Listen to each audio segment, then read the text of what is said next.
Hi guys, welcome back to the Tech Diary. This is my second channel where I take forever to get to the point, and sometimes I'm not in my studio, as is clearly the case now. I'm going to do that thing where I say to you, guess where I am. Again, I think it's fairly obvious. Certainly the country, I think, is fairly obvious because it's quite distinctive in terms of the architecture and some of the things that you'll see while I'm walking around. But the actual city, I'm not sure you'll get, but start guessing anyway. It's also very early. It's 7 a.m. I've been filming around this city for the last hour because I've got a video that I need to shoot while I'm out here, and I thought, leave the hotel early, avoid having people watch me while I'm filming myself in public, which is still weird. And it's a lovely day. It's a beautiful day here in somewhere. Anyway, as always, taking forever to get to what I want to talk about today. And that thing is, where is it? It's the iPhone 16e. I've not done an update on this phone for you guys for quite a while now, actually. And some of you might have been thinking, is he still using it? Is it still his phone? If you watch the main channel, Mark Ellis Reviews, then you'll know possibly that I am still using it because it's featured in quite a few videos in terms of being the phone that I'm using for testing headphones and stuff. I've made it very clear, I think, or hope, on the main channel that I am using the 16e as my main phone. And I am. And I think what I find fascinating with this, and what I was thinking about on the flight over here yesterday, is that the 16e has got this kind of thing where it's either very illustrative, it's very kind of indicative of the problem Apple has at the moment, or it's actually why Apple is absolutely fine. And what I mean by that is that the reason it could kind of illustrate everything that is wrong with Apple at the moment, and I think they're struggling PR-wise at the moment. I think that there are issues. We know this with Apple Intelligence and all that sort of stuff.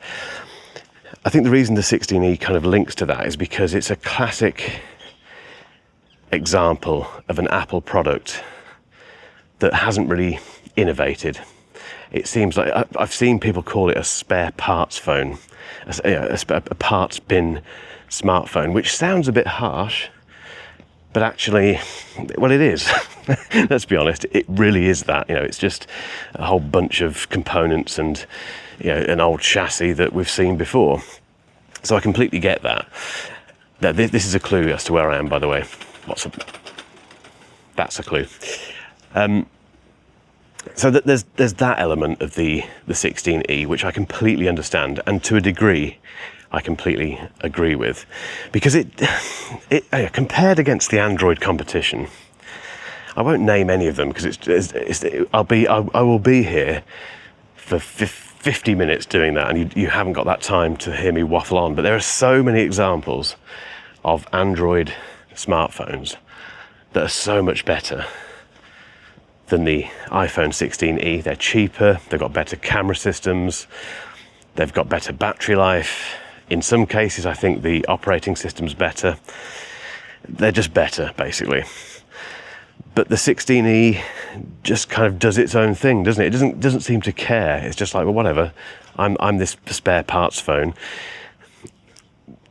Yeah, whatever. Basically, that's kind of its attitude, which brings me on to the reason it's possibly a great thing for Apple.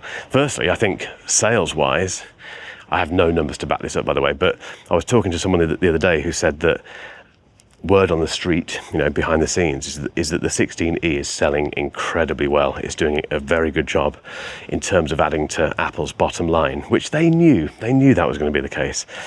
So there's that element, which I think is just a very strategic and smart business thing on Tim Cook and Apple's behalf. That's what Tim Cook does. He is the guy who makes Apple a lot of money. That's why he's their CEO.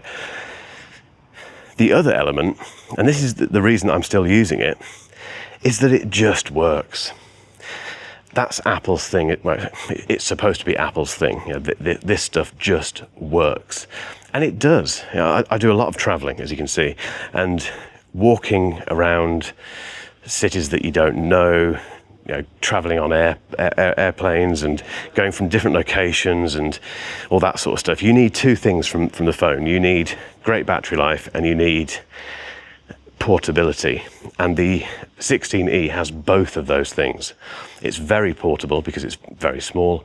Well, it's smaller than the Pro Max and the bigger phones that a lot of us have these days. So it's got those things in abundance.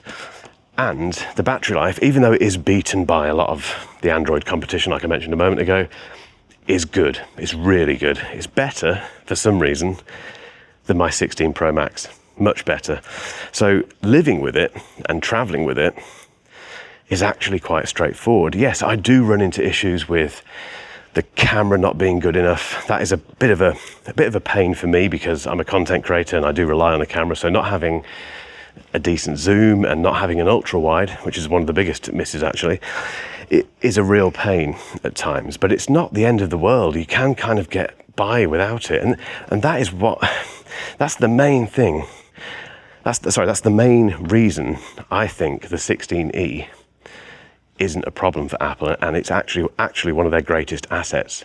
It just does the job. It's an iPhone.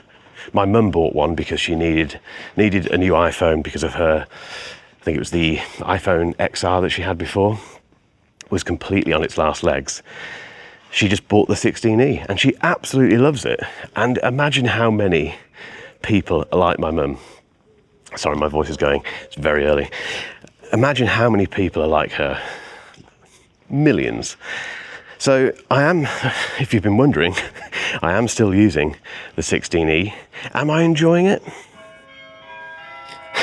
This kept happening. So when I was filming a moment ago for the main video, the reason that I'm here, that, in fact, I'm gonna have to walk away from it. It's gonna be very annoying.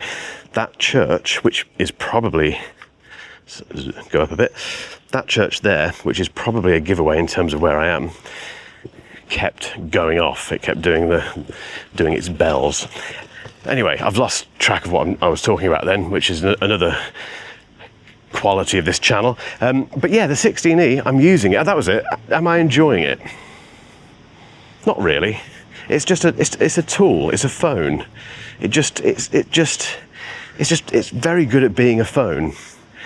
Just not a very exciting phone. Now I'm being followed by a van, brilliant. Anyway, guys, I think that is probably definitely the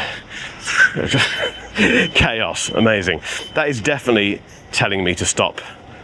That is just an indication that I need to shut up now and go back to the hotel, have a shower, have some breakfast and crack on with my day. But get involved in the comments. I'd love to know how many of you have bought the 16E, what phone you've come from, and what you think about the 16E after having used it for a number of weeks or months.